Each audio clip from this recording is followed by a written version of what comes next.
ಈ ಒಂದು ವಿಡಿಯೋದಲ್ಲಿ ನಾಗಮಣಿ ಹೇಗೆ ಫಾರ್ಮ್ ಆಗುತ್ತೆ ಅಂತ ನೋಡೋಣ. ಒಂದು ನಾಗರ ಹಾವು ಬಂದು ಸುಮಾರು ವರ್ಷಗಳಿಂದ ಏನು ಆಹಾರ ತಿಂದೆ ಅದರ ವಿಷನ ಬಂದು ಸ್ಟೋರ್ ಮಾಡಿ ಇಟ್ಕೊಂಡ್ರೆ ಆ ವಿಷದಲ್ಲಿರೋ ಮಿನರಲ್ಸ್ ಬಂದ್ಬಿಟ್ಟು ಗಟ್ಟಿಯಾಗಿ ನಾಗಮಣಿ ಅಥವಾ ನಾಗಮಾಣಿಕ್ಯ ಆಗಿ ಫಾರ್ಮ್ ಆಗುತ್ತೆ. ಅದೇ ಈ ಒಂದು ನಾಗಮಣಿ ಅಥವಾ ನಾಗಮಾಣಿಕ್ಯ ಅಂತಾರಲ್ಲ, ಇದರಿಂದ ಆಗೋ ಉಪಯೋಗಗಳು ಏನಂದ್ರೆ ಹಾವಿನ ಕಡಿತದಿಂದ ಜನರನ್ನ ಕಾಪಾಡುತ್ತೆ, ಅದ್ರ ಜೊತೆಗೆ ಮನೇಲಿಟ್ಟರೆ ನಿಮಗೆ ಐಶ್ವರ್ಯ ಸಿಗುತ್ತೆ ಅಂತ ಹೇಳ್ತಾರೆ.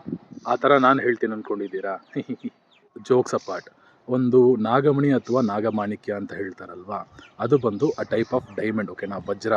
ಪ್ರಕೃತಿಯಲ್ಲಿ ಒಂದು ಡೈಮಂಡ್ ಅನ್ನೋದು ಫಾರ್ಮ್ ಆಗೋಕ್ಕೆ ಕೋಟ್ಯಾಂತರ ವರ್ಷ ಬೇಕು. ಅಷ್ಟೇ ಶಾಖನೂ ಇರಬೇಕು, ಒತ್ತಡನೂ ಇರಬೇಕು, ಸರಿನಾ? ಅಲ್ಲಿ ಕೆಲವೊಂದೇ ವರ್ಷ ಬದುಕೋ ಹಾವಿನಿಂದ ಹೇಗೆ ಅದನ್ನು ತಯಾರು ಮಾಡೋಕ್ಕಾಗುತ್ತೆ, ಮತ್ತು ಆ ಹಾವಿಂದ ಆಹಾರ ಬಿಟ್ಟು ಇರೋಕ್ಕಾಗಲ್ಲ. ಯಾರಾದರೂ ಬಂದ್ಬಿಟ್ಟು ನಾಗಮಣಿ ಅಥವಾ ನಾಗಮಾಣಿಕ್ಯ ಇದೆ ಅಂತ ಹೇಳಿದ್ರೆ ಅದು ಬಂದು ಸ್ಕ್ಯಾಮ್ ಅಷ್ಟೇ, ಅದನ್ನು ನಂಬಕ್ಕೆ ಹೋಗಬೇಡಿ. ಈ ಒಂದು ಮಾಹಿತಿ ನಿಮಗೆ ತುಂಬ ಉಪಯೋಗ ಆಗುತ್ತೆ ಅಂತ ನಂಬ್ತೀನಿ. ವಿಡಿಯೋ ನೋಡಿದ್ದು ಎಲ್ರಿಗೂ ಥ್ಯಾಂಕ್ಸ್, ಬಾಯ್.